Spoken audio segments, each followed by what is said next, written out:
Bom dia a todos. Feliz de estar aqui hoje, primeiro evento do IBEF. Queria agradecer a todos aí que estão se juntando a nós. Já somos 46.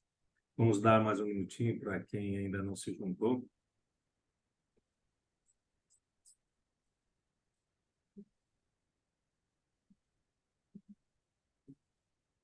Acho que nós podemos ir. Gente, muito obrigado a todos que estão aí se juntando a gente. Eu acho que nós temos um compromisso no IBEF de trazer para vocês conteúdos de relevância, de importância para o nosso dia a dia, para toda a comunidade de finanças. Nós estamos num momento, acho que a maioria de nós aí cuidando do fechamento das demonstrações financeiras anuais e concluímos que talvez fosse muito importante que a gente pudesse ter esse debate. E para isso, nós convidamos 4 colegas de diferentes consultorias e diferentes empresas, todas, né, envolvidas aí com publicações no Brasil, e acho que vai ser interessantíssimo aqui. Nós temos aqui a Magali, que é a nossa presidente. Magali, não sei se você quer dar bom dia para todo mundo. Isso, sejam bem-vindos, primeiro evento do ano. Muito obrigada a todo mundo que topou participar do painel. Tem gente muito fera aqui, além dos nossos associados, e claro. Gostaria de agradecer a todo mundo que está aderindo, o pessoal que está chegando novo no IBEF, quem já está de muito tempo. Tivemos um ano super especial em 2023.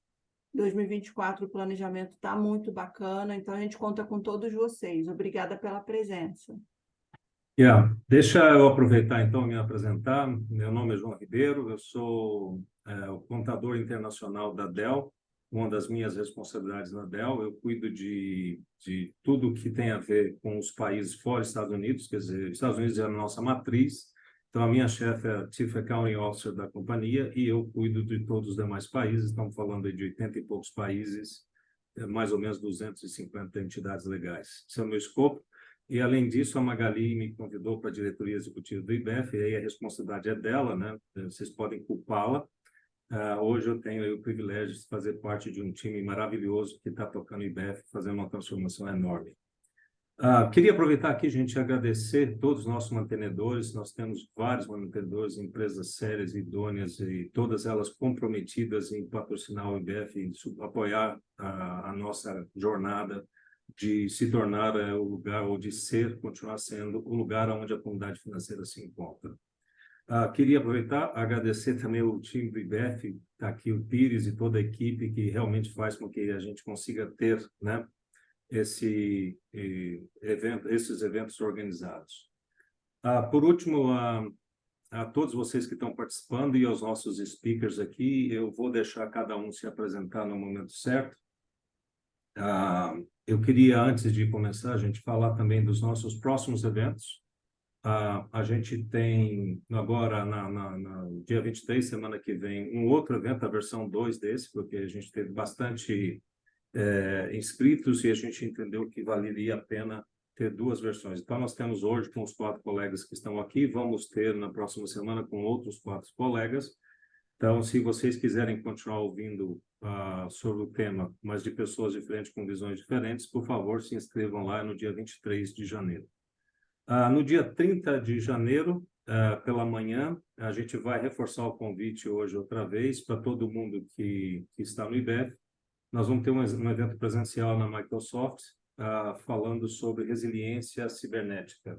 É um tema muito atual. Dentro do escopo de resiliência cibernética, nós estamos falando das novas tecnologias, com bastante foco em inteligência artificial. Acho que todos vocês estão envolvidos com essa discussão. A outra é risco de cybersecurity. Esse é outro tema também muito importante. Se a gente tiver tempo aqui, ou se alguém tiver alguma pergunta, eu acho que tanto a Renata, a Ilane, o Silvio e o Reinaldo podem comentar. E, por último, queria falar que a gente vai ter aí, na mesma semana do Corpus Christi, lá no final de maio, início de junho, nós vamos ter o evento sócio-esportivo. É maravilhoso, eu vou todo ano. Recomendo vocês entrarem no nosso site ou olhar para os convites que a gente manda. Faz todo sentido. É um evento de network, é um evento também, quer dizer, social, mas é também um evento aí de conteúdo. Eu recomendo, né? Então, vamos lá. Nós temos também uma comunidade no WhatsApp que a gente criou para que vocês tenham acesso a todos os convites e eventos nossos, todo o conteúdo que a gente publica. Está aí na tela o QR Code. Eu peço a vocês para se cadastrarem. Nós não podemos cadastrar vocês precisam autorizar. Assim vocês recebem todas as informações de uma maneira muito mais efetiva. Ok? O nosso desafio aqui hoje é falar sobre o fechamento anual das nossas demonstrações financeiras, tudo que há de novo. E para isso nós temos aqui a Elaine Funo, que é a diretora global da parte tributária e de contabilidade da Embraer. Eu e ela aí já falamos um pouquinho, como nós dois temos funções globais, não é só Brasil, a gente tem vários temas também em outros países, em outras regiões. E é impressionante como no passado o Brasil estava atrás, né? A gente sempre era alguém que estava atrasado nas regulamentações, e eu acho que hoje o Brasil está à frente, se não no mesmo tempo que todo mundo. Então, o que a gente está vendo aqui é o que a gente está vendo lá fora. Nós temos também o Reinaldo Oliari. Reinaldo é da Deloitte, ele é o sócio de editoria e de assurance lá da Deloitte, e vai nos ajudar aqui. Nós temos também a Renata Bandeira, que é diretora de Controladoria, Impostos e Controles Internos na Azul. Então, vocês veem que nós temos duas colegas aí da indústria de aviação, né? Uma que produz, a outra que usa os aviões. Você saber, viu, Elaine? Eu viajo de Azul no avião da Embraer, tá? Então, só para você saber. E, por último, nós temos aqui o Silvio Takahashi, que é o sócio de auditoria na Ernst Young. Então, queria agradecer a vocês, a cada um de vocês, por estar aqui conosco hoje. Muito obrigado. Okay? Eu queria começar, eu até fiz a anotação aqui, talvez, Renata, começar contigo. Queria aí te ouvir, aí você tem um tempo aí para você falar. Primeiro, você fazer uma introdução sua mesmo, né? Bem rapidinho para nós, e dizer o que está aí na tua agenda de pontos de atenção, pontos importantes para esse ano. E se você também puder falar um pouquinho, porque eu acho que esse é um tema importante para você, como é que você está lidando com o tema de valuation e impairments? Ok. Bom dia, obrigada. Queria, em primeiro lugar, agradecer a oportunidade. Estou bastante feliz em fazer a minha primeira participação aqui no IBEF. Espero que seja a primeira de muitas. Como você falou, eu sou diretora de Controladoria, de Controles Internos e Impostos da Azul. É uma cadeira bastante grande, bastante complexa, abarca muitos aspectos dentro da organização. Além de estar na Azul, eu também sou membro do Interpretations Committee do IFRS e participo também das reuniões do CPC por conta da minha função dentro do Interpretations Committee. Particularmente, assim, na Azul, acho que o mercado inteiro acompanhou, a gente passou por um processo de reestruturação de dívida muito forte no terceiro quarto, fez com que a gente, inclusive, atrasasse o arquivamento das nossas demonstrações financeiras junto à CVM. Então, em vez de arquivar dentro dos 45 dias regulatórios, a gente acabou estendendo do dia 15 de novembro para o dia 7 de dezembro, por conta de ter reestruturado praticamente 100% da dívida da companhia. Então, a gente teve um momento muito difícil lá, que ele se estende agora para o quarto Q. E aí, o quarto Q, né, o fechamento anual para o contador, ele é desafiador por si só, porque quando a gente vai congregar tudo que a gente precisa aplicar, de fato, existente nas normas contábeis. Então, quando a gente fala de ativos, é importante dizer, e o objetivo aqui não é falar o que é impairment e ficar discorrendo sobre o IAS 36, mas lembrar, né, eu acho que não precisa, mas é sempre importante, que qualquer ativo da organização ele está sujeito a uma perda de valor, uma perda de força, uma diminuição na sua qualidade, e isso é impairment. Então, a gente não está falando só do grupo lá de ativo fixo, de intangível, a gente está falando de todos os ativos da organização, inclusive os financeiros. Mas não vai ser o nosso escopo falar de ativo financeiro, vamos falar de impairment propriamente dito, voltando para o IAS 36. Apesar de ser uma norma que está vigente desde 1998, então são 25 anos de norma, a gente pode achar que a gente já conhece muito e que a gente não precisa falar de impairment.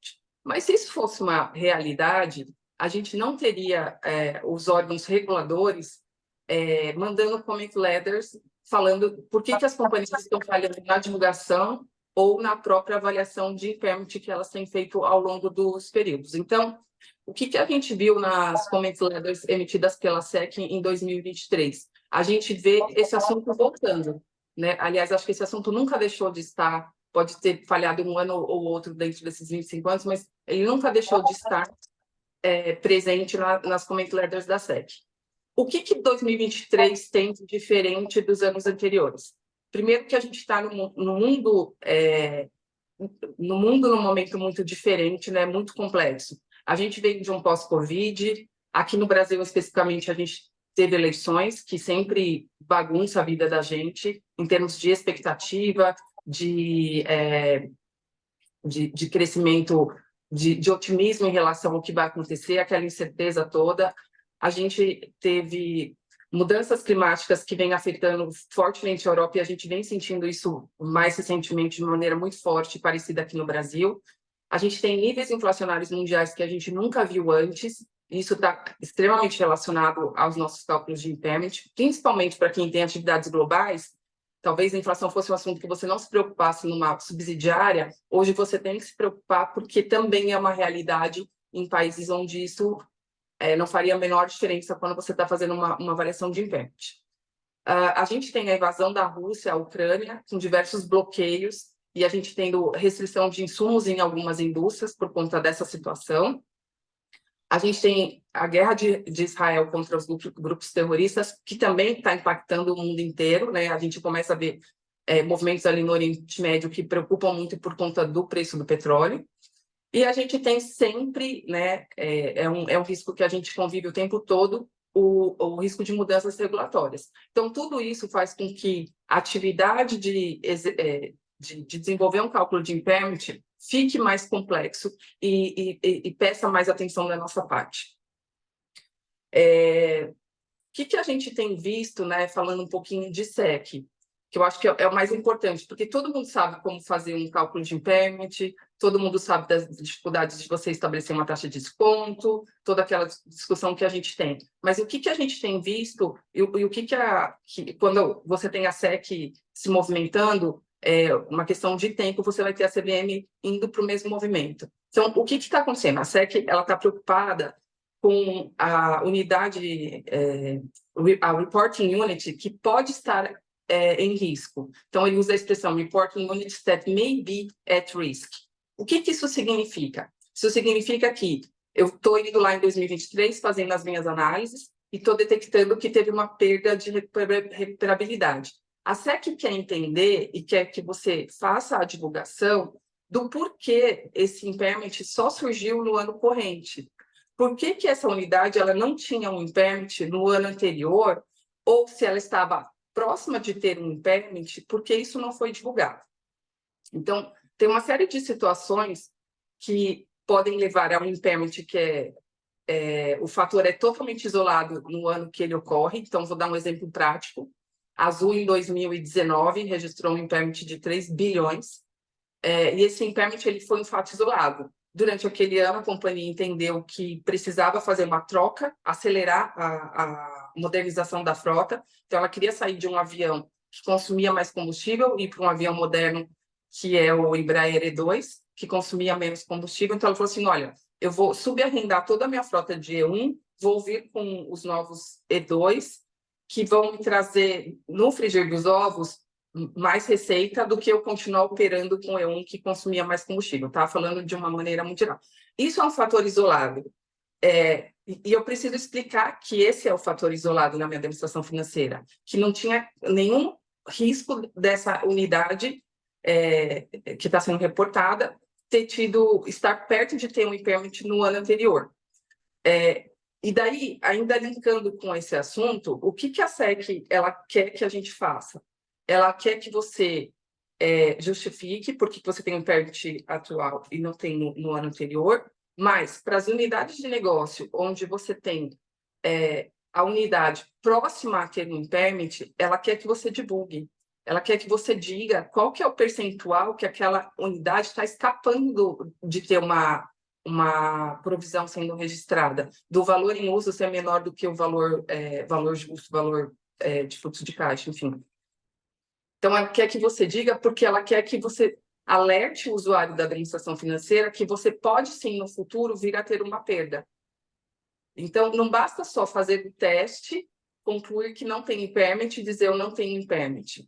Uma outra coisa que a SEC também está se valendo muito, ela está pegando outros relatórios que são emitidos pela companhia, então, press release, apresentações que são feitas durante o ano aos investidores, e ela está olhando se ali tem indícios de indicadores de impairment, ou seja, que disparariam a necessidade de você fazer um teste de impairment interino.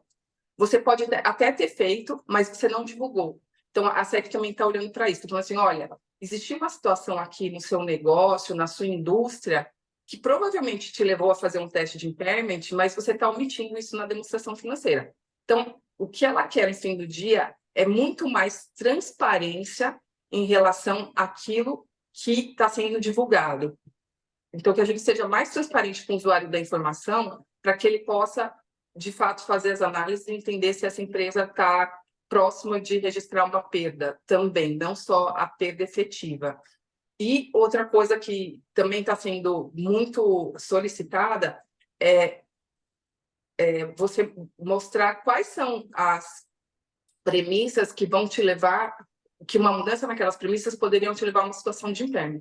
Então, apesar da gente fazer os quadrinhos e mostrar que, olha, se mudasse, não teria impairment, ou se mudasse, teria, mas assim, a gente não está muito claro quais premissas poderiam levar a companhia a uma situação de impairment. Então, eles querem um pouco mais de divulgação, e tem, assim, o material é público, tem inclusive o material da UI, Silvio, né, que fala sobre os comment letters de 2023 e que traz não só sobre impairment, mas sobre vários outros temas. Eu acho que quem tiver oportunidade, curiosidade, principalmente, né, para dar uma olhada, é bastante interessante. E também acho que tem outros dois aspectos que eu gostaria de linkar nessa situação, que sempre, por conta da atividade de impairment, ela ser uma atividade bastante complexa no dia a dia, ela envolve diversas áreas, e nem todas as áreas têm o awareness, né, a ciência do quanto é importante para nós contadores, principalmente para quem está em FPIs e tem que responder certificação 404, né, a Sarbanes-Oxley. Então, o que acontece? A gente tem visto também um crescente número de material weakness relacionadas à informação produzidas pela entidade. Então, o IPE é super importante quando a gente está fazendo uma análise de impairment.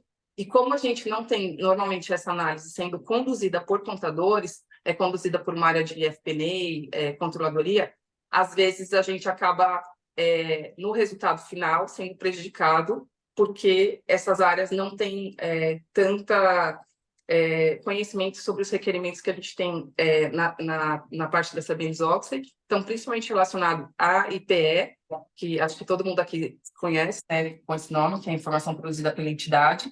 Então, como que eu peguei lá o meu último forecast ou budget disponível para fazer o meu cálculo, não estou usando uma informação que está ultrapassada, estou garantindo que todas as minhas premissas têm ali a fonte adequada, que estou usando as fórmulas adequadas. Um outro aspecto também que eu tenho visto bastante que tem impactado material weakness é a parte de revisão, né? A parte de revisão, as pessoas não detalham como elas revisam esses cálculos de impairment, e aí o trabalho está todo feito, bem feito, e a gente acaba tendo uma falha de controle por conta da ausência de qualidade na documentação da revisão.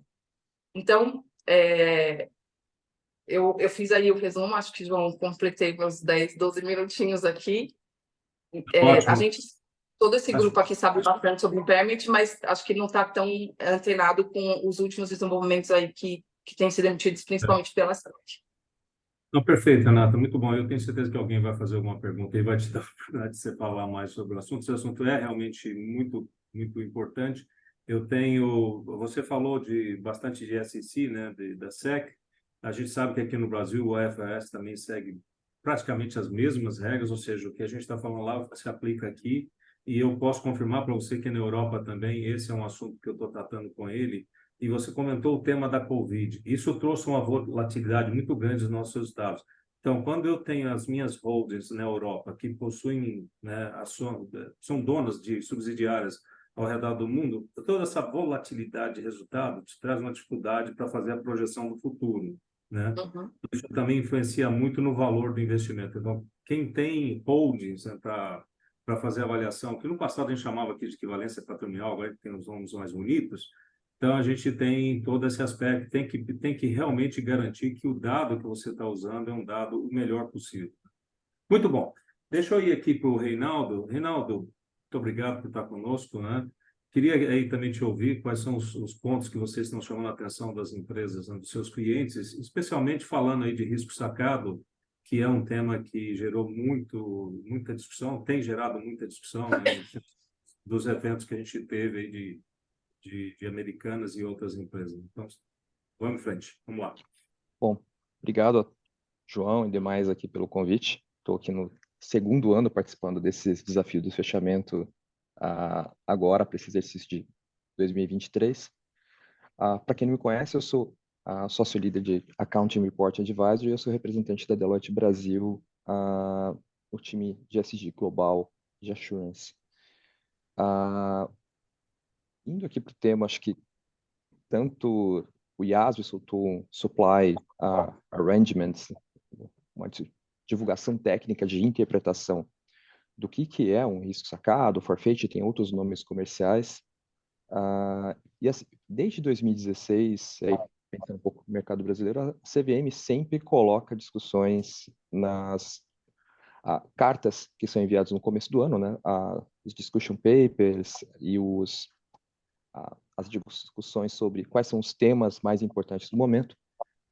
Mas as normas vigentes hoje de FRS, elas já englobavam, de certa maneira, o entendimento do que é uma operação de um trading, né, uma operação de contas a pagar para um fornecedor, ou uma operação onde eu tenho um financiamento.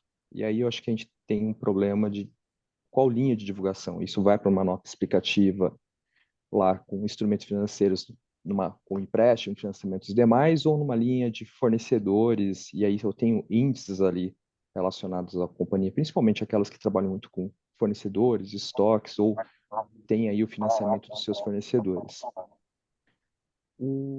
Acho que um dos principais pontos é que quando você tem uma mudança substancial aí no prazo de pagamento, que rotineiramente você tem com os fornecedores, e aí você começa a mudar um pouquinho a natureza de que se realmente a companhia está sendo financiada por um fornecedor, ou ela tem ali uma oportunidade triangulada onde um banco vai fazer esse financiamento para a entidade, tem sim uma transferência de risco, né, porque o fornecedor assume ali o risco de crédito da companhia, mas quando você tem uma divulgação não apropriada, começa a incluir mais valores em fornecedores do que passivos que têm características de empréstimo, você acaba distorcendo a informação para o mercado. A companhia ela tem ali realmente ela tem um volume grande de fornecedores, ela está conseguindo ser financiada por fornecedores, ou ela está fazendo uma transação bancária. E acho que teve muita notícia no mercado aí, acho que por conta de eventos que estão acontecendo, falando de sacado, mas o fato, eu acho que talvez que acabou, eu estou muito mais ligado à fraude, problemas de governança, e não especificamente do risco sacado. Eu acho que que a gente teve no mercado, e aí todas as grandes companhias acabaram recebendo ofícios da CVM para melhor divulgar. Muitas das companhias que têm valores materiais relacionados a esse assunto, acho que a preferência foi colocar uma linha separada, que não teria problema algum, do que é fornecedores, o que é uma operação de risco sacado, forfeit, um outro nome comercial, e ali empréstimos. E aí você consegue ali fazer uma divulgação apropriada. Na análise, é importante destacar o que juros, porque na hora que você vai montar a demonstração de fluxo de caixa, que é uma informação importantíssima, eu uso bastante para avaliar a capacidade de geração de caixa da operação da companhia, para onde está o investimento e principalmente se a empresa está indo para uma operação de financiamento. Você vê de muita divulgação de maneira inapropriada na demonstração de fluxo de caixa, onde você vê algo classificado na operação, quando na verdade a companhia está precisando de financiamento e utiliza a linha não apropriada para fazer a mensuração e saber se a companhia está endividada ou não, se está consumindo muito caixa, principalmente dos juros relacionados a essas transações. Se faz isso de maneira rotineira, os juros acabam sendo bem expressivos a depender do negócio da companhia. Acho que talvez a principal recomendação quando a gente vai preparar uma demonstração financeira é o que eu quero passar para o investidor, que acho que a maioria dos grupos aqui a gente tem diretores financeiros, contadores, e são os principais, os preparadores da informação que vai ser disponibilizado para o mercado. Quando a companhia não coloca isso de maneira apropriada, a gente tem regras claras, a profissão aqui, eu como contador e auditor, deixa claro o nosso princípio ético de qual é a melhor informação disponível. Não tem erro se você utilizar a norma aplicável e utilizar essa informação na preparação com ética, com todo o juramento que todos fizeram aqui na época de faculdade, para conseguir pegar o diploma. Então, acho que honrar a profissão, a profissão cada vez mais valorizada nessa preparação de qualquer informação. E quando você distorce essa informação para os investidores, você acaba não cumprindo aí com ética, princípios legais, de maneira como um todo. E aí, Reinaldo, eu me formei, assim, como eu sou provavelmente um dos mais experientes aqui, né? Quando eu me formei lá em 86, eu fiz esse juramento e aparentemente a única coisa que restou da minha época de universidade, né, foi o juramento, porque a contabilidade mudou 100%, né? Eu concordo 100% com você, me sinto muito mal quando a gente ouve falar de fraudes e que profissionais, né, iguais a gente estejam envolvidos. Mas isso faz parte do jogo. Eu acho, assim, um pouquinho, se eu posso contribuir aí no teu speech sobre esse tema, eu me lembro que lá no final da década de 90, a gente já tinha discussões sobre esse tema, né, de como você contabilizava e como é que você dava transparência e até possibilidade de mau uso da informação. Então, para mim, eu acho que nós, como contadores, baseado no nosso compromisso profissional, temos que garantir que a informação seja fidedigna e que ela seja da melhor forma comunicada, né? Então, eu concordo 100% contigo. Deixa eu mover aqui, Reinaldo, eu volto contigo com as perguntas. Eu queria só pedir aí para os participantes, gente, manda suas perguntas aí no chat, a gente vai, terminando aqui essa primeira fase, a gente vai endereçar as perguntas de vocês. Então, vamos lá. Próximo aqui é você, Silvia. Eu acho que um dos grandes temas que nós temos neste momento, todos são muito importantes, mas esse é também muito impactante, são temas tributários. Eu estava ontem numa reunião aqui com o pessoal de impostos e a gente chegou à conclusão que a gente está vivendo no meio de uma avalanche de mudanças tributárias, né? Mudanças tributárias, por um lado, temas importantíssimos sendo julgados do outro, que vai forçar a gente a revisar o nosso entendimento, que estava baseado para se toma resultado, não toma resultado, né? Se constitui um ativo ou não. Eu queria que você falasse um pouco disso e qualquer outro ponto que você também entenda que seja importante a gente prestar atenção nesse fechamento anual. Ok, bom dia a todos. Queria agradecer primeiramente ao IBEF, agradecer ao João, a equipe, a Magali aí pelo convite, é um prazer estar aqui. É o meu primeiro ano e já recebi aí um desafio grande aí do João, que é falar de tributos, né? Em 10 Por que que é um minutos, né? desafio?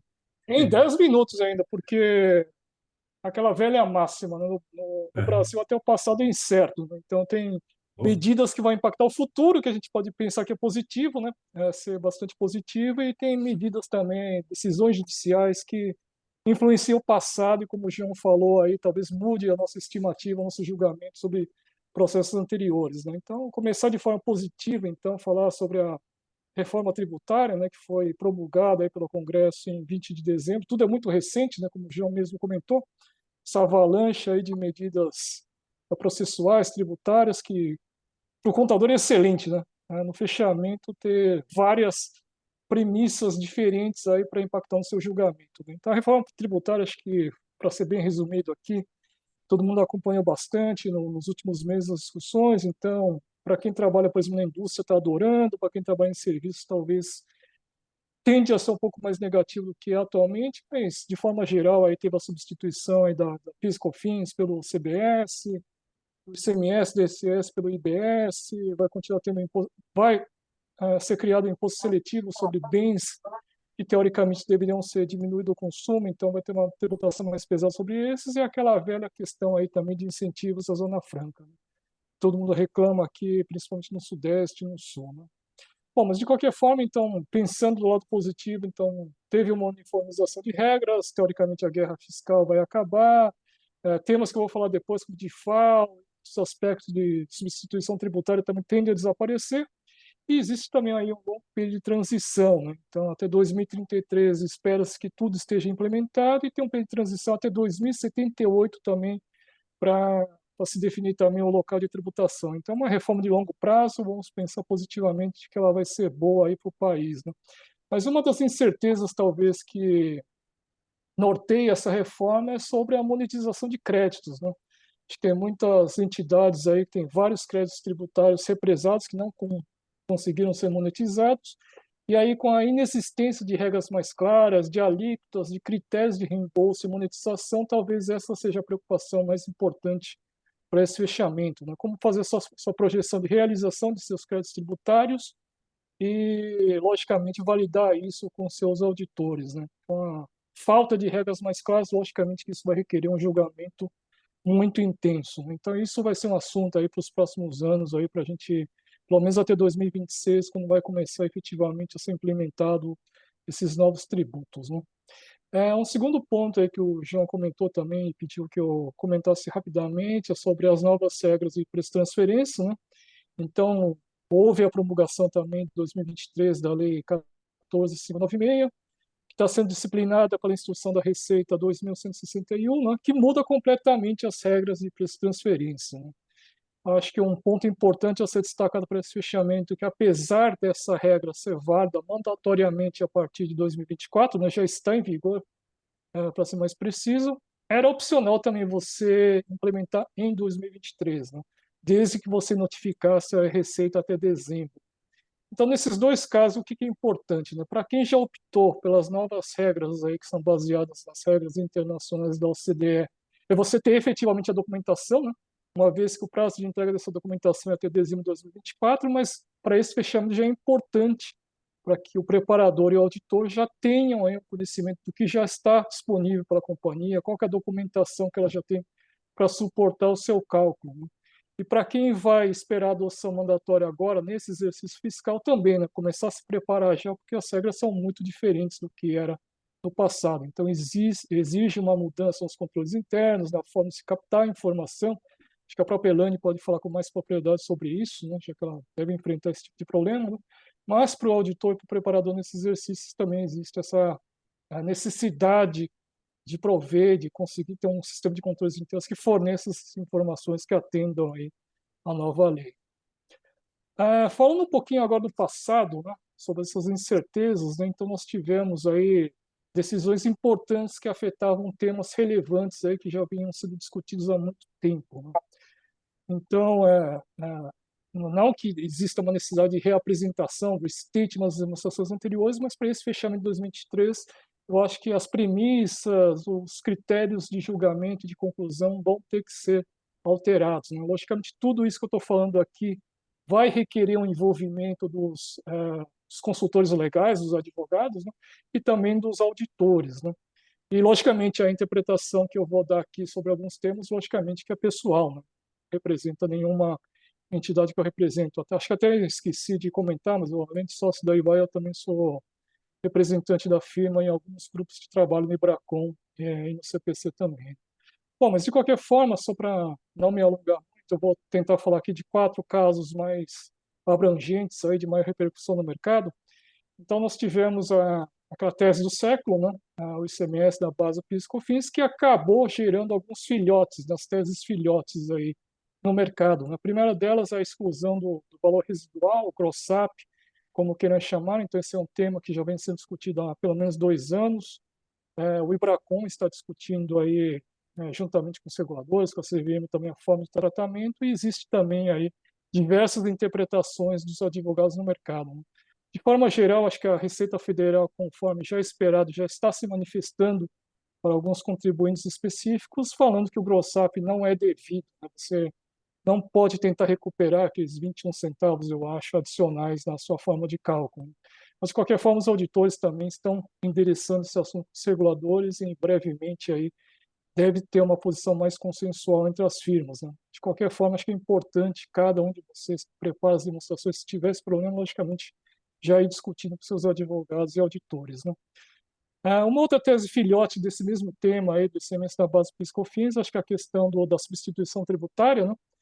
Então, a primeira sessão do STJ decidiu aí, em 13 de dezembro de 2023 que o ICMS-ST, assim como o ICMS normal, também tem o mesmo tratamento, né? Você pode eliminar da sua base de PIS e COFINS, né?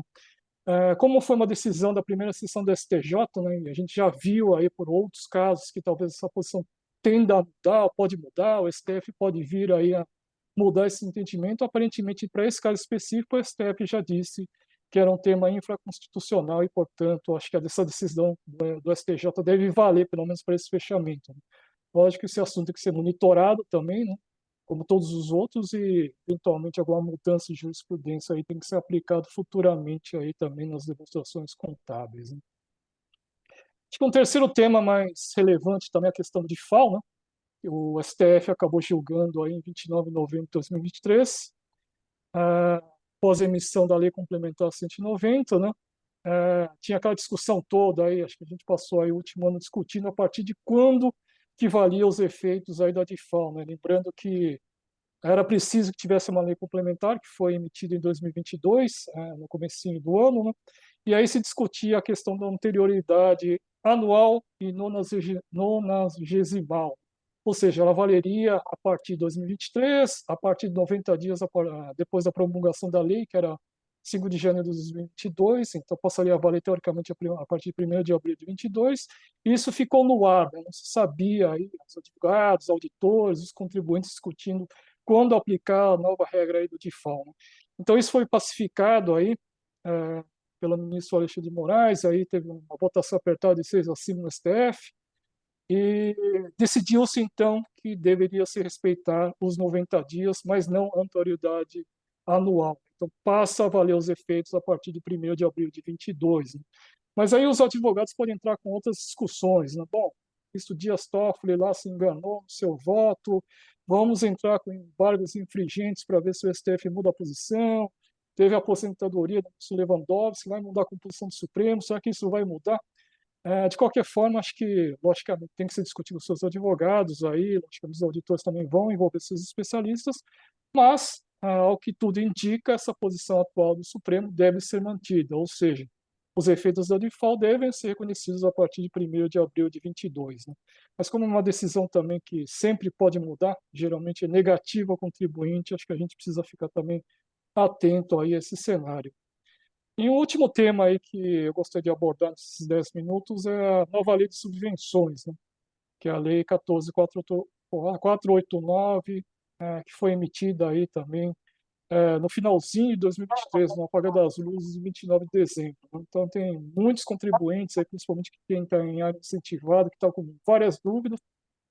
Logicamente que nós, como auditores, também estamos discutindo, até porque foi só 2 semanas que a lei foi emitida, mas pelo menos se pacificou aí aquela discussão que existia no mercado. Então, lembrando que o STJ já tinha se pronunciado em algumas decisões, né? Daí a questão do passado incerto, não tinha falado o que estava no arcabouço da Lei Complementar 160, né, que falava que subbem para investimento também englobava esses benefícios estaduais de ICMS, né, que poderia ser isenção, imunidade, diferimento, crédito presumido. Acho que o STJ tinha se pronunciado que crédito presumido era uma subvenção para investimento, e agora essa nova lei já deixa mais claro, né, o que é subvenção de investimento, e somente as subvenções para investimento podem ter o benefício dos tributos federais, né?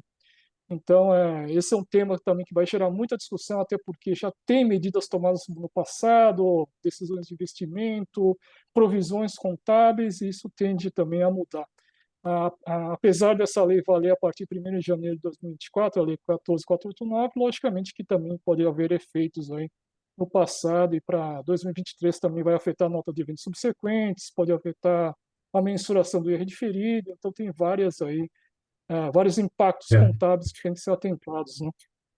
Mas, de qualquer forma, acho que, conforme eu falei, só para encerrar, João, acho que caso você tenha algum desses temas aí, consulte seu advogado, discute com seu auditor. Cada caso é um caso diferente, né? Então a gente não pode generalizar a solução e a resposta, e isso demanda tempo. Então, só essas teses filhotes aí a gente já está discutindo há mais de 2 anos sem consenso, né? E se você é, né, membro de um time de uma multinacional, se prepara para explicar para os gringos como é que é essa coisa no Brasil, né? Então, tudo bem. Bom, dona Elaine, chegamos em você e você tem aí um desafio grande de 10 minutos, eu sei, nós dois gostamos de falar, né? Mas eu queria te pedir aí para você falar um pouquinho, que eu já tenho até perguntas aqui sobre o tema, sobre o S1, S2, quer dizer, toda a parte de reporteria, de reportar a ESG, né? E também, se você conseguir aí falar um pouco do Pillar 2, que é a nova legislação global sobre imposto de renda, né? Bom dia a todos. Primeiro, obrigada aí pelo IBEF, aí pelo convite. E me apresentar também, né? Meu nome é Elaine Funa, trabalho na Embraer, sou responsável por toda a parte contábil e tributária global, não só no Brasil como lá fora, sou a contadora responsável pelo balanço da Embraer também, e todas as publicações, não só aqui no Brasil, mas também pela CVM, também pela SEC. E é um prazer estar aqui hoje falando um pouquinho dessas novidades, né? Então, começando, acho que pelo SD, acho que como a Renata falou, não vou entrar aqui na norma, no detalhe, acho que a ideia aqui é dar um overview do que pelo menos, assim, a gente tem visto, né, com relação a essas novas normas. Então, eu acho que, primeiro, como nós, né, assim, como contadores, como na parte contábil e tudo mais, acho que foi um assunto interessante no sentido dos investidores cada vez mais, né, estarem cobrando, né, principalmente dos órgãos reguladores, né, uma forma de padronização dessas informações. Afinal de contas, muitas empresas colocam nos seus relatórios, né, de sustentabilidade, muitas empresas captando no mercado algum tipo de bond ou algum financiamento ligado à questão de sustentabilidade. Então, acho que os órgãos reguladores vieram no sentido de vamos organizar, né, vamos padronizar. E aí eu acho que, falando mais assim, né, especificamente ali do FRS, eu acho que foi uma questão muito interessante de ter criado o FSB, então, e de ter as novas normas, e também de procurar não começar do zero, né? Já pegar o que já tinha pronto, dos relatórios de GRI, TCFD e todas essas questões. Acho que o ponto mais de atenção que a gente está se debatendo nas companhias tem as 2 novas normas, né? Que é a S1, que é toda a base, né, de tudo, como que você vai mensurar, como que você vê toda a questão de estratégia, como você demonstra os riscos, dentro da sua demonstração financeira relativo às questões de ESG, mas eu acho que um ponto assim, que é bem importante é um pouco de que o que você vai fazer daqui para frente é pegar o seu relatório de sustentabilidade ou pegar todas as informações hoje que você coloca de sustentabilidade e trazer essa padronização. E aí eu vejo nas companhias, a gente vai ter que trabalhar muito junto com o pessoal, né, que trabalha com sustentabilidade, porque os relatórios ou que a empresa divulga, hoje eles vão ser auditados. E eles sendo auditados, eles têm que entrar no padrão da mesma forma que a demonstração financeira. Então, a gente tem discutido muito internamente que as pessoas ficam, nossa, como que nós vamos fazer? Agora o relatório de sustentabilidade, de certa forma, ele vem para a demonstração financeira ou não? Como ele vai ser auditado? O que a gente... É a mesma lógica, né? Então, a gente vai ter que trazer a situação do relatório de sustentabilidade para a mesma lógica que você tem numa demonstração financeira. Então, aproveitando aqui o gancho que a Renata falou no começo, você vai ter questões de impairment. Então, quando você tem um impairment, uma das bases, né, do S1 é a estratégia. Então, você vai ter que olhar dentro do seu planejamento estratégico onde estão as suas métricas, né? E onde estão os assuntos que você fala de ESG que você está divulgando no seu relatório de sustentabilidade. Qual o controle que você tem sobre aqueles valores? Como você confirma aquelas métricas? De onde saem aquelas métricas? Então, vamos ter que colocar controles internos, vamos ter que olhar os riscos e as oportunidades relativos a tudo que você divulga no relatório. Então, para mim, você, do mesmo jeito que você tem a demonstração financeira com toda a lógica de controles internos, com toda a lógica de você fazer toda a questão de impairment ou qualquer outra coisa de provisões, com relação aos FRS contábeis, agora você vai trazer o mesmo movimento para dentro do seu relatório de sustentabilidade ou das informações que você traz de sustentabilidade. E aí, alguns pontos de atenção que, para mim, são bem importantes, que a gente tem conversado muito na companhia, que, da mesma forma, eles, além de eles serem auditados, eles vão ter que ter o certificado do CFO, do CEO, né? Então, traz o arcabouço exatamente da questão de SOX. Você vai ter que ter muito treinamento nas áreas, voltar para as áreas de negócio e falar, olha, quando você colocou que você... Falar o caso da Embraer, né, se a gente está pensando em novos aviões, com novas tecnologias de sustentabilidade, me fala como que você saiu dessas métricas, qual o risco disso não acontecer. Então, você vai trazendo isso, né, principalmente com relação ao S1, e aplica isso também para o S2, que é a questão climática, né? Quais são as oportunidades da companhia? Se você tem uma oportunidade, onde está no seu planejamento estratégico? Se você tem alguma provisão nova que você vai ter que fazer? Então, todo esse link do relatório, trazendo esse padrão e levando para a demonstração financeira, vai funcionar, na minha visão, da mesma forma, que é uma coisa nova dentro da empresa, né? Que as pessoas não estão acostumadas. Elas são acostumadas a dar informação para demonstração financeira, lá para o contador, para a área contábil.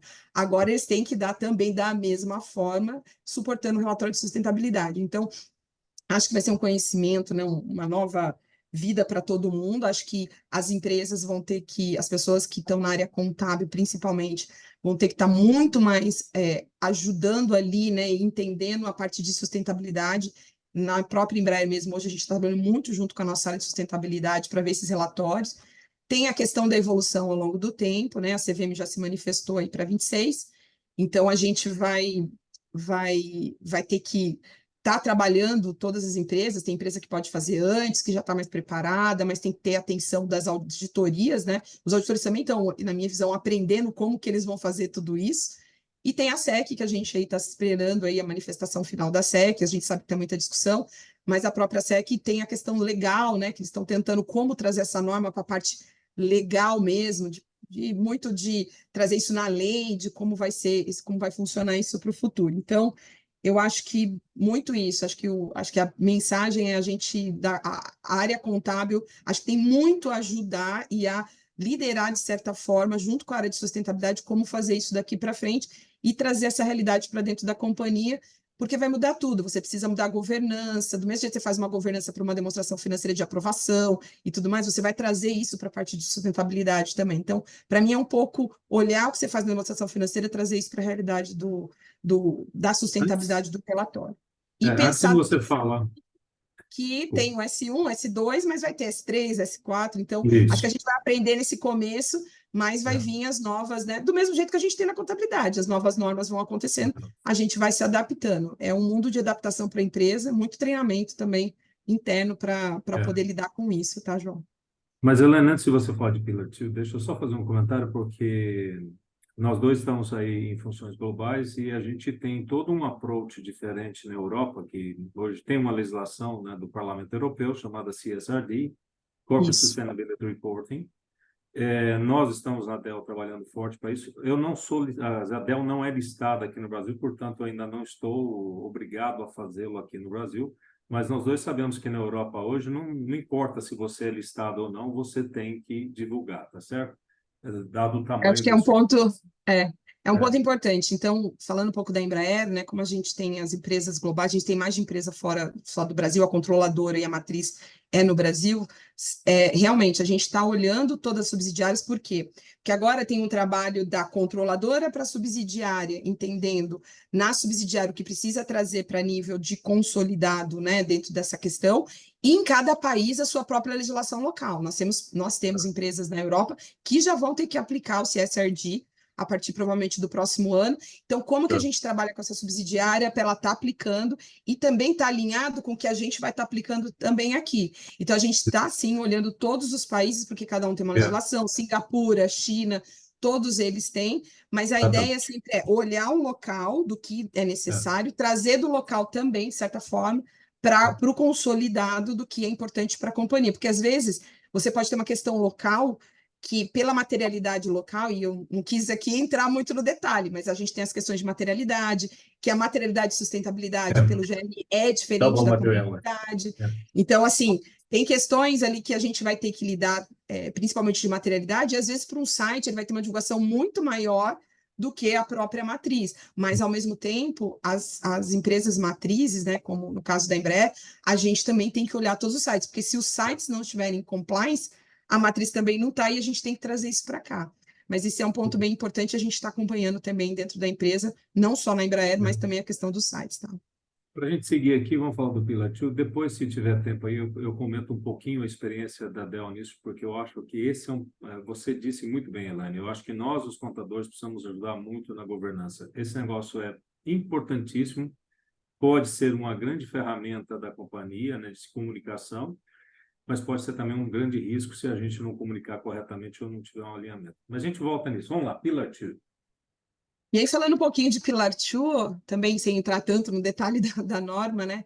Mas também acho que é uma nova norma, né, que a OCDE trouxe, já vem discutindo há muito tempo, de uma questão de você ter dentro do mundo ali uma alíquota que chegue, né, no mínimo a 15%, sempre pensando, né, nos países que você tem aí algumas questões de ser menos, né, do que 15%, alguns paraísos fiscais, algumas situações nesse sentido.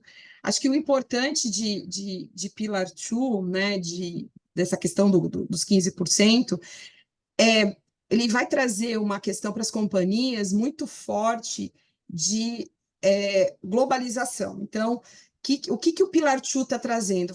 As empresas precisam, né, e no caso da Embraer, que a gente tem muita empresa também no mundo, a gente vai ter que olhar cada vez mais, e acho que algumas pessoas aqui têm o Country by Country Reporting, que é onde você divulga, né, de certa forma, aqui no Brasil, e lá fora a gente tem subsidiárias também que tem que divulgar, onde você divulga a alíquota, né, efetiva que você tem em cada um das suas subsidiárias, e aí ele traz essa questão de você olhar por jurisdição. Então, você vai ter que olhar para a jurisdição no consolidado. Então, por exemplo, se você tem uma jurisdição como Portugal, que você tem 3, 4 empresas, você vai poder consolidar a questão de impostos nessas empresas, fazer os testes, e quando os testes não chegarem, e aí um fato importante, a gente está falando de alíquota efetiva, a gente não está falando de alíquota nominal.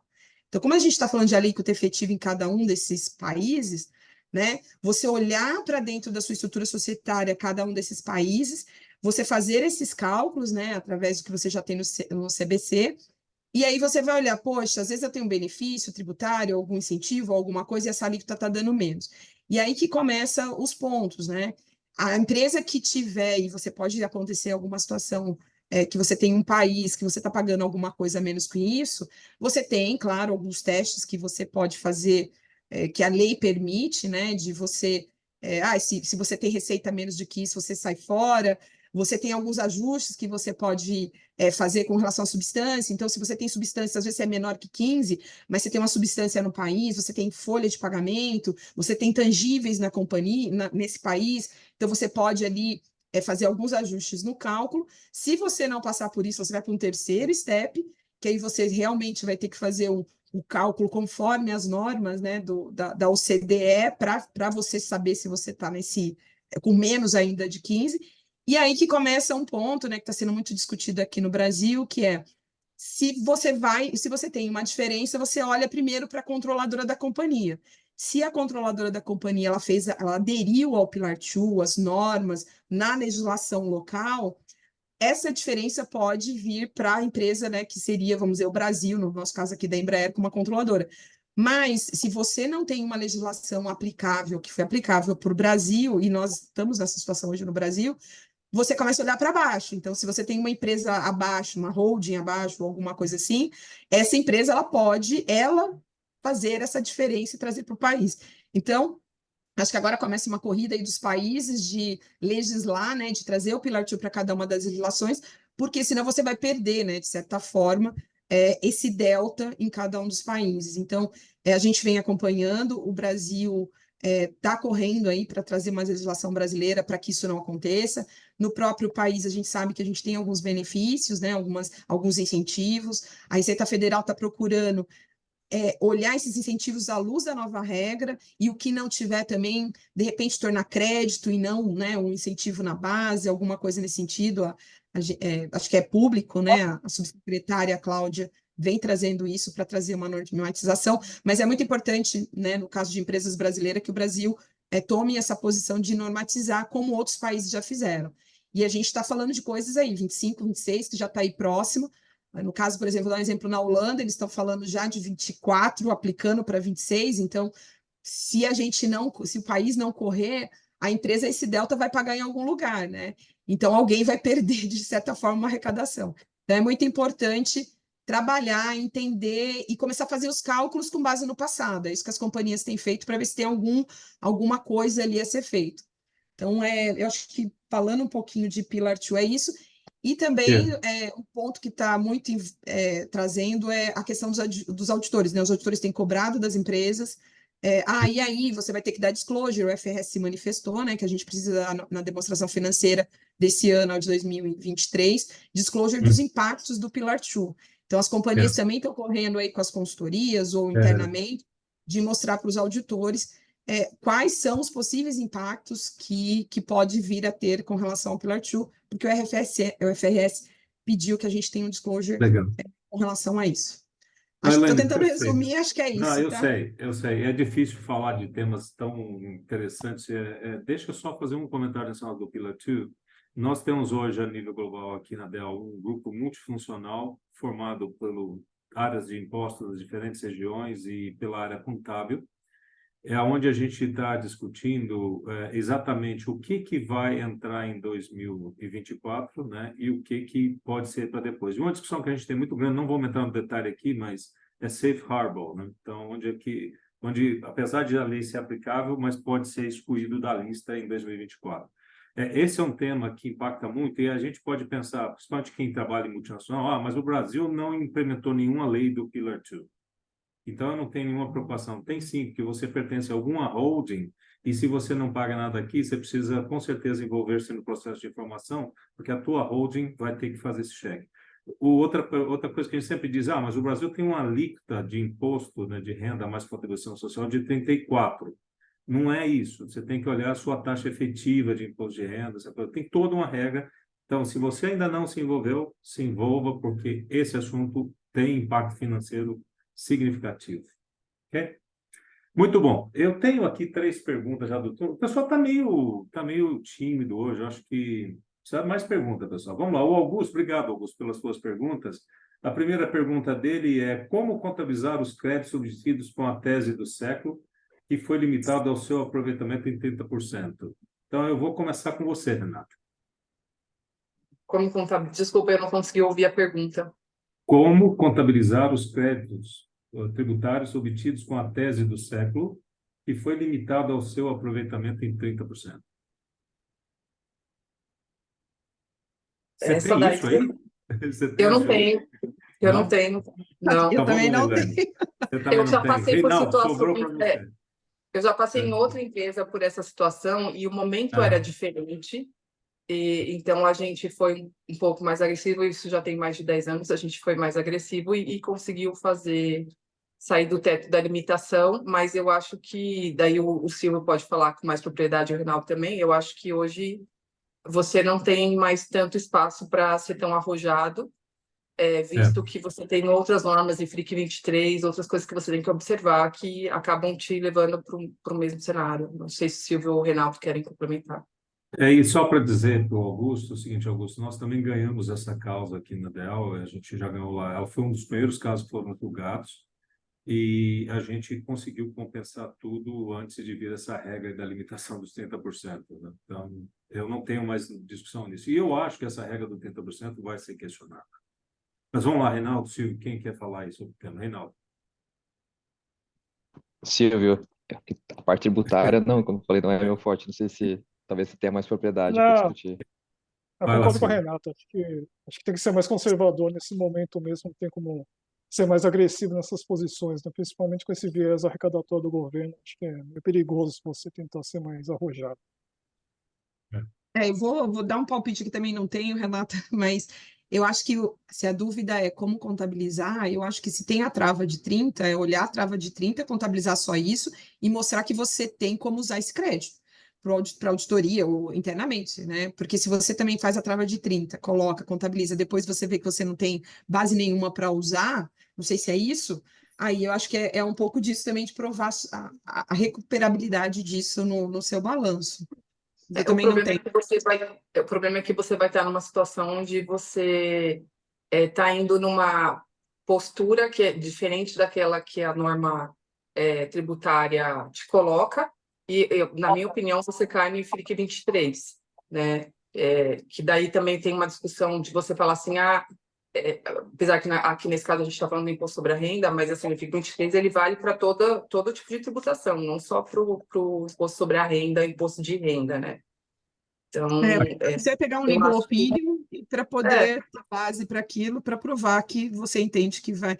Mas dificilmente hoje em dia eu vejo as empresas fazendo isso porque vai barrar exatamente como você falou. Se o legal opinion não for forte e tem um risco associado a isso, você vai ter que falar, existe um risco aqui de ser autuado. E você eu ainda acho tem que esse lucro. desculpa te cortar. Eu acho que o mundo mudou, assim, e daí eu falo assim abertamente. Trabalhei numa empresa onde a gente fez isso no passado, tomou o risco e conseguiu ser bem sucedido, mas eu acho que as normas evoluíram muito nos últimos 10 anos e não tem mais espaço para a gente tomar esse tipo de postura. Concordo. E somos nós que garantimos, nós os contadores que garantimos que a gente siga a regra, porque todo mundo vai querer ser um pouco mais agressivo, um pouco mais audacioso. Eu acho que a gente precisa ser bastante conservador nesse tema. E nós fizemos toda uma análise, porque o valor que nós ganhamos foi enorme. E aqui a gente está falando de PIS, estou entendendo que tese do século aqui é a famosa tese do PIS/COFINS. A gente fez toda uma avaliação. Tá, eu ganhei esse direito, né? Tenho como compensá-lo? Tenho como usá-lo? Com certeza nós tínhamos. E aí a segunda discussão foi curto prazo, longo prazo, quanto disso é curto prazo, quanto é longo prazo. A gente também fez esse estudo, por sorte, no meu caso, era tudo curto prazo, ou seja, eu conseguia consumir o crédito dentro de 12 meses. Muito bom. Tem uma outra pergunta aqui, eu não consegui identificar quem é a pessoa, mas ele está perguntando, ele ou ela, considerando os novas regras de S1, S2, como estão os temas específicos quando a compra é contabilização de CR2? Elaine. Eu não entendi o que é CR2, se alguém puder esclarecer. Elaine, eu acho que é crédito de carbono, mas É crédito de carbono, eu acho que é isso. Se não for, a pessoa aí nos ajuda aí. Mas É. vamos falar então Aí eu vou pedir ajuda poliária aqui, porque a gente não tem Poliari, essa questão.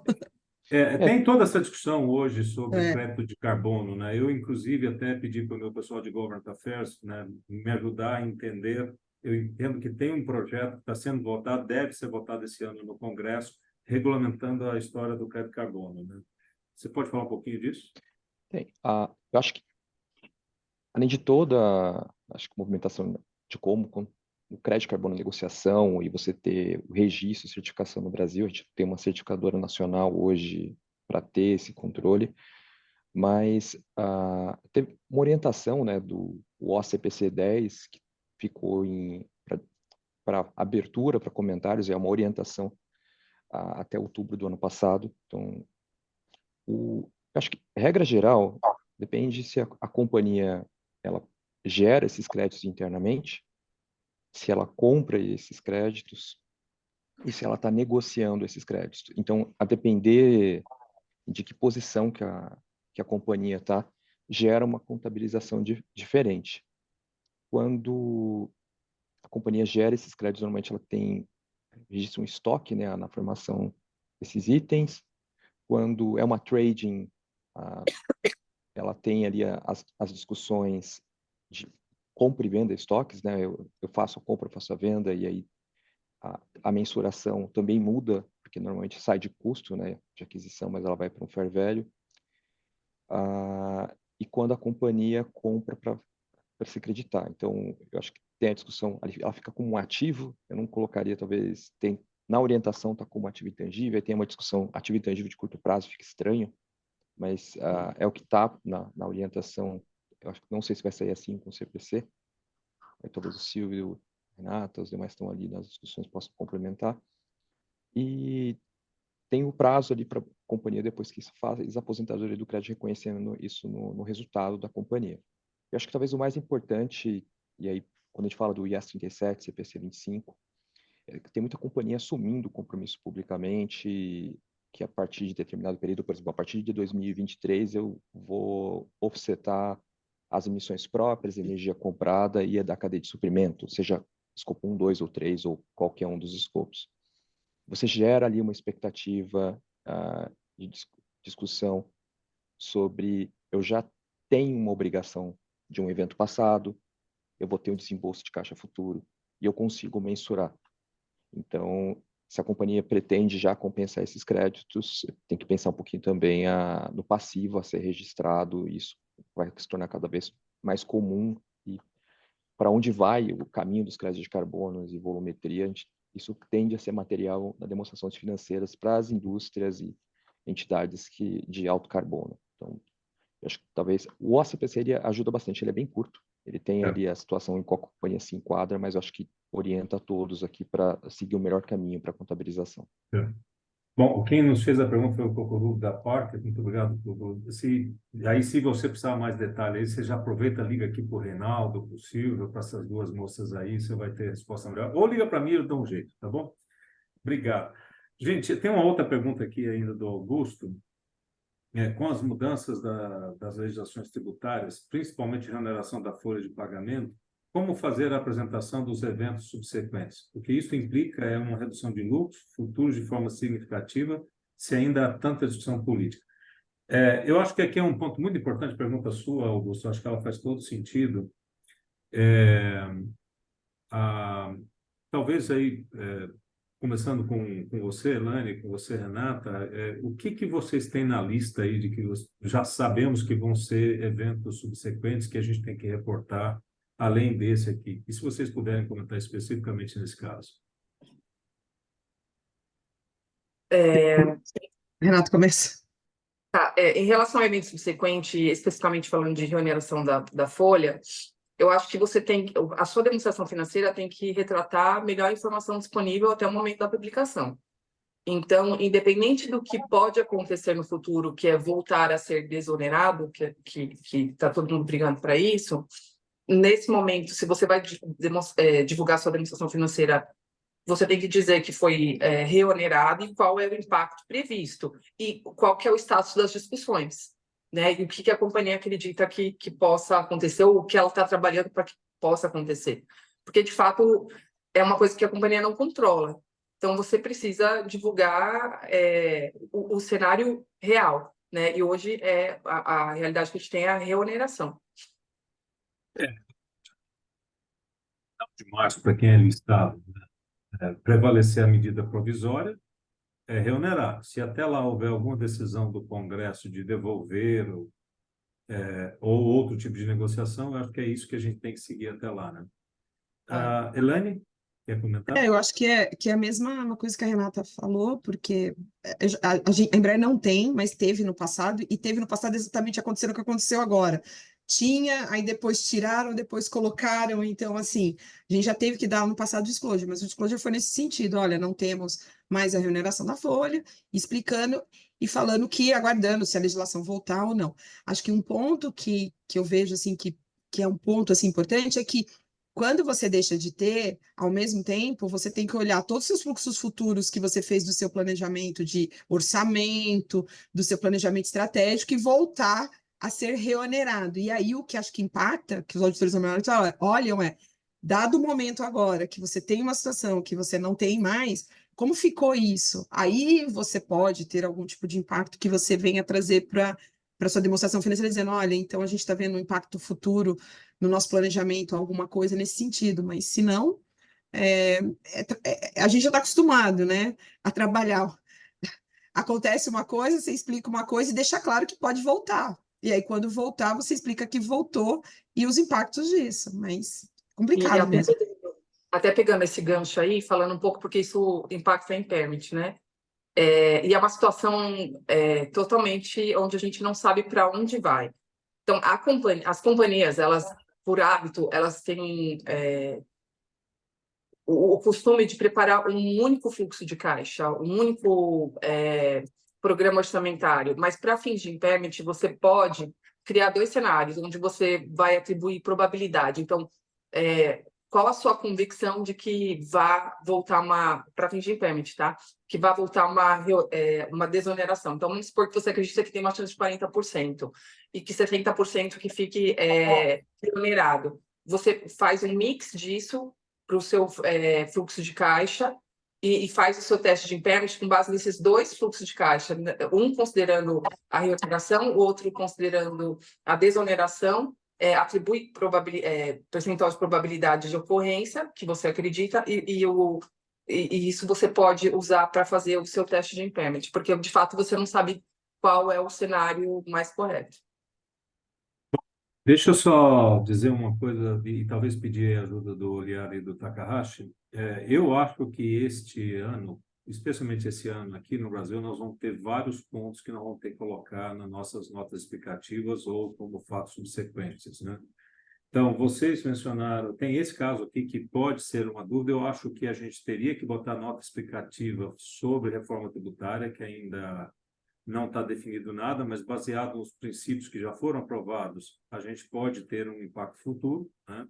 Existe muita discussão, por exemplo, para empresas de serviço, o quanto aumenta a carga tributária para a indústria de serviços, né?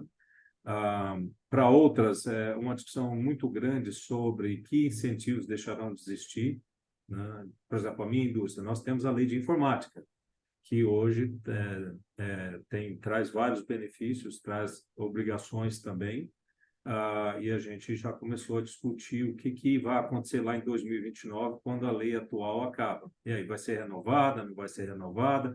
Eu, particularmente, tenho a minha opinião, mas prefiro mantê-la agora. Outra coisa, vai ter um outro benefício, como é que ele vai ser? Então, existe uma série de perguntas que eu acho que aí a gente precisa, né, se posicionar se isso impacta o resultado futuro da companhia. A outra coisa que eu tenho aqui como exemplo tem o tema das subvenções, sim, Augusto, você tem toda a razão. Eu acho que esse é outro tema importantíssimo. Nós, na Dell, estamos nós estamos implementando o S/4HANA. E essa é uma mudança do ponto de vista de processos enorme. Só que ela vai acontecer no dia 3 de fevereiro. O Go Live da ferramenta é 3 de fevereiro. E a minha data de fechamento de balanço é 31 de janeiro. Meu balanço é de 1º de fevereiro a 31 de janeiro. Esse é um fato que vai acontecer depois, e a gente já ouviu da PwC, que é o nosso auditor, que eles querem botar uma menção, né, como um fato subsequente. Eles estão também participando dessa implementação, fazendo já a análise antes, né, para não deixar para fazer no último minuto. Então, são situações como essa que eu acho que cada um aí tem que pensar. Não sei, Silvio, se você tem algum outro tópico que você acha que também vai ser tratado nas notas explicativas ou nos subsequent events. Acho que você resumiu bem, João.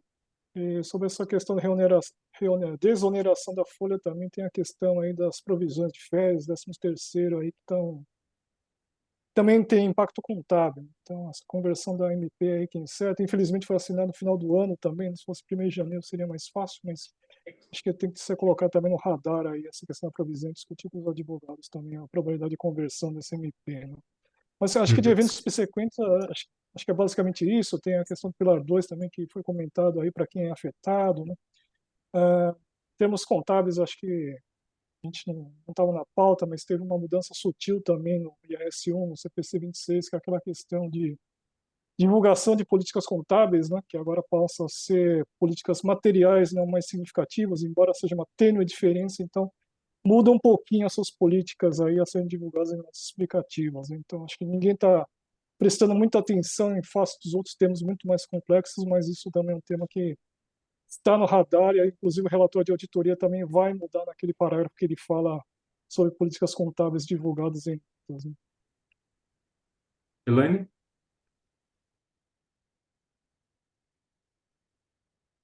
Eu Continua. acho que o que foi falado aqui, acho que Pilar 2, e também cada empresa tem algum ponto, né, que vai ter que trazer, de repente, de evento subsequente, né? Aí, trazendo mais para a empresa, alguma operação nova, alguma coisa ali que seja relevante, que aconteceu depois do período, algum efeito. Então, mas eu acho que são esses, né? O Pilar 2, eu sei porque a gente está dentro da companhia com o auditor já em cima do Pilar 2, também da questão de SD, né? Do S1, S2, para falar a companhia vem evoluindo, esse tipo de coisa. Acho que são os principais que a gente está vendo. Fora as outras normas, né, que tem, você explicar, olha, não aplica, aplica, estou analisando. Mas nada Bom, que... exato. Eu queria só voltar em tudo que nós conversamos aqui hoje. Eu acho que foi uma discussão muito rica. Eu vou terminar com uma última pergunta aqui para vocês, que é uma pergunta fácil, né? Então, fica tranquilo. Só uma coisa no tema a gente falou de risco sacado, mas eu vou falar do tema como um todo de prover informações, né? No que a gente chama de circularização. Então, uma fraude, às vezes, ela só pode ser viabilizada se a informação que é demonstrada para o auditor, é uma informação, vamos dizer, honesta, válida. Quando a gente teve algumas das crises aí desse ano que passou, a primeira coisa que eu fiz, além de olhar se a gente tinha alguma exposição, e graças a Deus a exposição era muito pequena, mas era o seguinte: que tipo de informação nós demos quando nós respondemos às cartas de circularização? Então, eu sugiro também que a turma de contabilidade de cada empresa aí olhe e coloque uma governança muito forte ao redor disso, porque dependendo da forma como você responde, você pode dar margem para interpretação. Então, acho que aqui tem que ser factual, tem que dar a resposta que é e acabou, porque senão você pode se ver envolvido numa fraude perpetrada por outros, né? Então, acho que esse é um assunto muito importante. Eu tenho feito muito isso aqui. No assunto da reforma tributária, gente, eu acho que aqui não estou querendo ensinar missa para o Papa de jeito nenhum, mas ela vai impactar os nossos negócios em várias perspectivas, né? Então, inicialmente agora, dentro da Dell, o que nós fizemos nós criamos nós olhamos para 4 grandes áreas da companhia e nós formamos grupo de estudo para analisar o impacto da reforma tributária. Quem é de varejo, por exemplo, seguramente o tema de logística, de supply chain, tem um impacto fortíssimo. Hoje a gente sabe que muitas empresas definiram onde colocam o seu centro de distribuição baseado nas regras tributárias. Isso amanhã muda. Tem gente que tem fábricas em diferentes pontos no país, olhando também para os benefícios, né? Toda coisa de tributação que muda de origem para destino, isso impacta. Então, acho que esse é um grupo que nós estamos olhando. A nossa percepção inicial na Dell é que muda praticamente nada, mas nós queremos ter certeza disso, isso é a primeira coisa. Segundo, nós queremos entender o que isso impacta em toda a indústria, né? Nos meus concorrentes, se eles vão mudar, não vão mudar, alguma coisa. A outra área nós temos um negócio grande na área de serviços, né? A indústria de tecnologia está movendo para vender, em vez de produto, vender tudo como serviços. Hoje eu vendo servidor, hoje eu vendo storage, eu vendo computador, também vendo e tudo isso como serviços, e a gente precisa olhar, essa é uma outra área que a gente também precisa usar aí o tempo que a gente tem nesses 2 anos para avaliar o que você vai fazer do ponto de vista de negócio. Estou falando aqui de estratégia, mudança de estratégia. E nesses próximos 2 anos também vai haver a regulamentação da reforma tributária. Eu acho que nós temos um papel importante de ajudar o Congresso, através das nossas associações, né, ajudar o Congresso a chegar na melhor proposta. Muito bem. Para fechar o dia aqui hoje, já que a turma não quis fazer mais perguntas, queria perguntar para cada um de vocês como é que vocês estão endereçando, no caso da Elaine e da Renata, nas suas empresas, e no caso do Silvio e do Reinaldo, como é que vocês estão recomendando tratar o tema de tecnologia como uma ferramenta no nosso dia para nos tornarmos mais eficientes, e como é que vocês estão preparando as equipes de vocês para esse novo mundo? Elaine, começa contigo. Eu acho que a gente precisa cada vez mais, né, como na área contábil, não só contábil, na tributária, também trazer as tecnologias. O que a gente vem trabalhando é usando as ferramentas aí que tem no mercado, principalmente a tentar automatizar a demonstração financeira, que é grande, né, para a gente que faz aqui no Brasil e lá fora. Então, trazer um pouco mais de automação, e não só automação, mas também, de certa forma, como que vem a informação, a informação ser auditável, né, de uma maneira mais fácil, porque hoje alguém manda uma informação, você coloca no Excel ou alguma coisa assim, mas como que aquela informação veio, da onde ela veio, então fazer esse tracking do começo ao fim. Tem algumas ferramentas no mercado e a gente está aí no futuro trabalhando com essa questão também de ter essas ferramentas. Outro ponto também é controlar também as subsidiárias, a gente precisa controlar os fechamentos, né? Porque se uma subsidiária tem algum problema de fechamento, atrapalha a companhia como um todo, né? A gente tem mais de 30 subsidiárias, então como que a gente controla e também faz com que essas subsidiárias tenham um maior nível de automação. E aí, João, você falou, e a gente também está aí, vai estar trabalhando dentro da companhia com a mudança de sistema, a gente também vai estar indo aí, provavelmente para o S4HANA, então como trabalhar dentro também do sistema para trazer o maior número, o maior volume de automação possível usando o sistema que tem consolidado, né? Porque o melhor dos mundos é você tentar consolidar a maioria dos sistemas das empresas para não ficar cada empresa com um sistema, esse tipo de coisa, e usar mesmo as ferramentas. Hoje a gente já tem a parte de consolidação de uma maneira automática, mas de uma maneira mais antiga, então nós vamos estar trazendo também nessa nova atualização, mas é um desafio mesmo. E acho que não é só treinamento das pessoas, também o mindset, né? De sair do status quo de Excel, sempre fiz assim, então tem um trabalho ali também de cultura, né? De como simplificar. Um dos pilares da nossa cultura é você tentar simplificar cada vez mais o seu trabalho, né? Então a gente está trabalhando também muito isso culturalmente. Mas acho que é isso. Posso? Vai lá. Eu tenho uma visão e uma realidade bastante diferente toda vez que eu tenho esse assunto em pauta com pares da profissão. Primeiro que, assim, back-office não é prioridade para investimento em tecnologia. Então, assim, quando você tem recursos limitados, a sua prioridade é colocar a tecnologia em ter uma melhor experiência do cliente e fomentar a sua receita. Então, a minha realidade é bastante dura nesse sentido. Eu estimulo muito meu time a trazer sugestões de automação, então, muito voltado para RPA, mas o que eu vejo também é que o perfil do contador ele ainda atrapalha muito no que tange a tecnologia. É muito mais um movimento top-down do que de baixo para cima. Porque as pessoas ainda têm medo da tecnologia e de perder os empregos. Então, é até engraçado, né? O Alex, que foi recentemente, Alex Malfitani, que quem não sabe, ganhou o prêmio de equilibrista aí do IBEF no ano de 23. Ele se surpreendeu porque ele achava que as pessoas não gostavam de trazer trabalho operacional, e quando a gente fez um trabalho muito forte de mapeamento de processos e identificação de oportunidades de melhoria de processos com tecnologia, e ele viu o quanto as pessoas, na verdade, são apegadas ao processo operacional.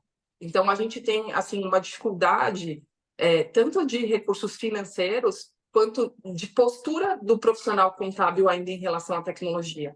Então, para mim, assim, a minha realidade é que é um desafio tremendo. A gente fala muito em RPA, a gente não usa ChatGPT no nosso dia a dia, por conta dos riscos, principalmente. Mas eu sempre meio que fico com um pouco de inveja dos meus pares quando eles falam de tecnologia, porque eu sei que tem muita coisa legal no mercado, né? Você tem vários softwares de consolidação, de preparação de demonstração financeira, onde você consegue linkar com o 20F e etc. Mas ainda são recursos muito caros para a nossa realidade. Muito bom. Silvio, o que vocês estão recomendando?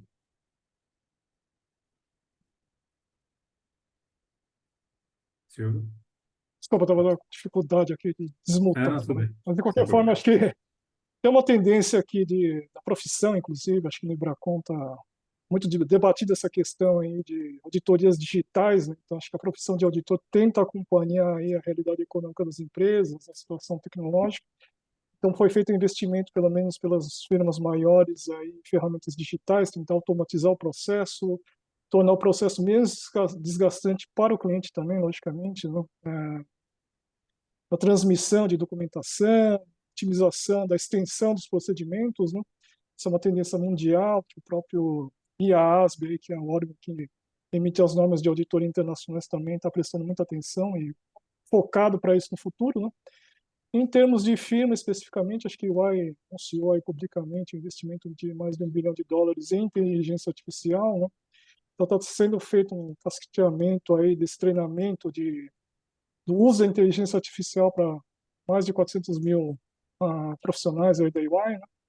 E está sendo criado aí, você comentou aí sobre os investimentos aí em ChatGPT, uso, aplicação prática, então a EY já está desenvolvendo algumas ferramentas de chatbot aí para tributos, folha de pagamento, então é a inserção da profissão de consultor e auditor, acho que nessa realidade, né? A gente não pode ficar atrás e, logicamente, a gente tem que dar também aí suporte aos nossos clientes, né? É. Oliari. Bom, eu acho que muita tecnologia vindo no dia a dia, e aí eu posso falar um pouquinho da perspectiva das empresas.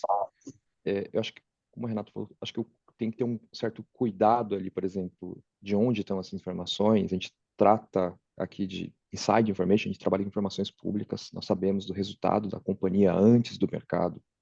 Então, é muito difícil aí depois, dada a responsabilidade regulatória que todos temos aqui, já dependendo usar essa ferramenta, onde esses dados vão ser armazenados, quem que está tendo acesso. A gente tem a LGPD, então tem outras preocupações aqui também, de dados de pessoas. A tecnologia vai vir, de qualquer forma, para acelerar muitas coisas. Uma outra recomendação também é cuidado. Eu já fiz algumas perguntas para as duas versões do ChatGPT, a gratuita e a paga. Ainda somos contadores melhores do que a ferramenta. Isso talvez ainda é provisório, né? Mas ele ainda chega para perguntas complexas as respostas incorretas. Então, esse cuidado que temos que ter, ainda que a ferramenta ainda não nos substituiu nesse aspecto, muito mais de julgamento, né? A contabilidade é ciências humanas, existem aspectos que a gente tem que considerar, mas tem muita coisa que vai ficar mais rápido, com mais dados, volume de dados maiores. Na auditoria, a gente tem várias ferramentas aí para utilizar grandes dados. Hoje você consegue testar 100% da população, diminui muito a amostragem de dados, depende muito da disponibilidade desses dados e como eles estão estruturados nas companhias. Então, qualquer atualização, seja de um SAP S/4HANA, alguma atualização de banco de dados, sempre tem que pensar em dados estruturados, envolver os profissionais da contabilidade, porque depois a dor de cabeça para reportar isso, ainda mais agora vindo regulação de sustentabilidade, outros dados que nós não estávamos acostumados a utilizar, um monte de planilha de Excel, a gente não consegue gerar uma informação no prazo regulatório que a gente precisa, principalmente agora que mais informações têm que ser reportadas junto com as demonstrações financeiras, por exemplo, questões de sustentabilidade ESG. Você vem dados do RH, dados da área de sustentabilidade, que se a gente não tiver tecnologia, a gente não consegue entrar com essas informações no mercado financeiro com responsabilidade, acurácia e no tempo preciso. Então, acho que é um movimento que vem de qualquer forma. E acho que talvez só hoje um último ponto, a contabilidade, antes a gente contratava sempre muito contadores, tanto na auditoria quanto nas empresas. Eu vejo cada vez mais contratar engenheiros, outros profissionais de tecnologia, como parte dos times, para entregar ali, integrar RPA, Python, R, outras linguagens para acelerar. Eu vejo isso em outros, regulação, por exemplo, a ANEEL agora está usando pelo primeiro ano Python, o Banco Central começa a utilizar também outras linguagens para acelerar o uso de blockchain também. Então, o mercado regulatório como um todo está mudando, e aí nós, como profissionais aqui, contadores, auditores, a gente tem que se adaptar ao mercado. Bom, Renato, obrigado. Eu vou dar a minha opinião aqui para vocês. Eu sei que esse tema ainda é um pouco controverso, tem várias nuances ao redor dele, mas o avanço da tecnologia é um negócio assim, gente, impactante. É violento. E a velocidade é algo que nós vamos ter muita dificuldade para controlar. E as empresas vão ter que ir nesse caminho. Algumas já estão aceleradas nisso, investindo, né, bilhões na busca de uso da tecnologia para tornar-se mais eficiente e para estar, vamos dizer, conectado àquilo que os nossos clientes vão estar fazendo amanhã. Isso impacta a nossa área diretamente quando nós temos que pegar e fazer a nossa também modernização, usando essa nova tecnologia, ou impacta porque as outras áreas da empresa vão estar, né, investindo em tecnologia, ou os nossos clientes, nossos fornecedores. De qualquer maneira, o ecossistema ao redor da gente, todo ele vai mudar, e vai mudar rápido, e vai mudar fortemente. Nós na Dell estamos fazendo muita coisa ao redor disso. Tem o aspecto de segurança, sim, Renato, você tem toda a razão. Tem o aspecto do desconforto das pessoas em dizer, bom, mas espera aí, quer dizer que eu vou botar um robô do meu lado, eu vou perder meu emprego? Existe, e eu vou dizer, vai perder mesmo. Se você não se preparar para esse mundo, você vai perder o emprego. Então, eu ouço muita gente falando, mas a contabilidade é uma função que não vai existir mais. Não vai mais existir contador. Eu não acredito nisso, mas eu sim acredito que daqui a 2 anos, nós vamos, contadores, estar fazendo um trabalho completamente diferente do que a gente faz hoje. Talvez a gente vai estar, o objetivo é o mesmo do que a gente faz hoje, que é, né, garantir que as informações estejam lá, mas a forma como nós vamos estar fazendo isso é completamente diferente. Com quem nós vamos estar interagindo é um público bastante mais amplo do que é hoje. Então, assim, a pergunta que nós fizemos no estudo interno aqui faz 6 meses foi o seguinte: qual é o ambiente que eu vou estar trabalhando daqui a 2 anos? Em termos de workforce, na nossa força de trabalho, em termos de lugar, em termos de tecnologia, o que se espera da gente? A gente chegou lá em algumas respostas, que é um negócio vivo, todo dia muda, né? Mas a gente pelo menos botou um norte. Baseado nisso, nós temos uma segunda pergunta. O que eu tenho de gap em termos de skills, né? Do conhecimento que eu tenho hoje, para esse mundo de daqui a 2 anos? E nós chegamos à conclusão em 3 grandes coisas que eu quero compartilhar com vocês. Deve ter várias outras, mas eu vou dizer as 3 que mais nos impactou a minha área especificamente. Uma é, meu time precisa conhecer tecnologia, e essas novas tecnologias, alinhando um pouco aqui com o Augusto, as escolas hoje não ensinam isso está longe do currículo de qualquer curso, né? Hoje, o médico, por exemplo, que não souber operar um robô, ele vai estar limitado em 2 anos na capacidade de fazer cirurgia, porque a maioria delas serão robóticas, né? Mesma coisa com o contador, se ele não souber usar essas tecnologias, ele também vai estar obsoleto.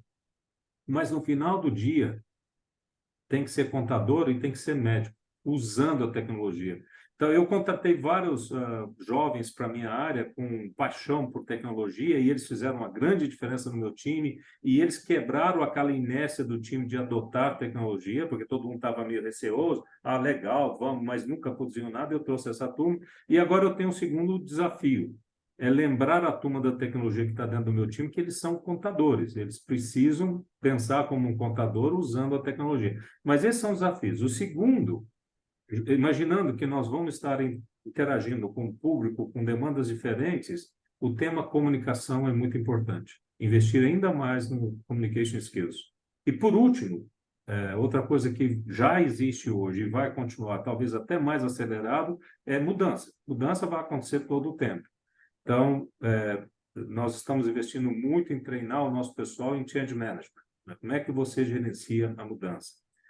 Acho que a única coisa que eu saio daqui, né, com base nesse ponto, é que o IBF pode patrocinar alguns eventos daqui para frente, onde a gente convide empresas que têm exemplos muito importantes de uso de tecnologia, de mudança que eles estão fazendo, para compartilhar com a gente. Gente, muito obrigado, Renata, muito obrigado, Elaine, muito obrigado, Oliari, muito obrigado, Silvio. Obrigado a todos aí na chamada. Eu vou só pedir para a Elaine colocar aqui, a Elaine do IBF, colocar aqui o nosso QR Code. Eu gostaria que vocês nos dessem feedback dessa sessão. Como eu disse no começo, dia 23, semana que vem, nós temos outros. Todos vocês estão convidados a ir lá. Serão outros 4 painelistas. Então, abraço a todos. Muito obrigado. Tchau, tchau. Obrigada. Obrigado, pessoal.